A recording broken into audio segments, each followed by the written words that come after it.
Sa hangarin ng bagong Pilipinas, muling pinagtitibay ng Philippine National Police sa pamumuno ni Acting Chief PNP, Police Lieutenant General Jose Melencio C. Nartates Jr.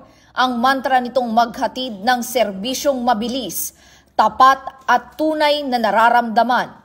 Kasabay nito, binuksan ng PNP ang recruitment para sa mahigit 600,000 bagong pulis na siyang bubuo ng bagong henerasyon ng tagapagsilbi sa bayan. Aniya, tanging ang pinakamahusay at may disiplina lamang ang karapat-dapat magsuot ng badge ng PNP.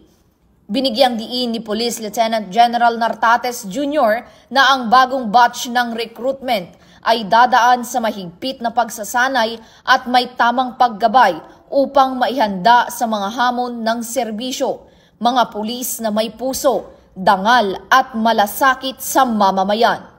Ayon naman kay Police Brigadier General Randolph Tuanyo, Chief PIO at PNP spokesperson, ang proseso ng recruitment ay isasagawa ng may buong transparency at accountability.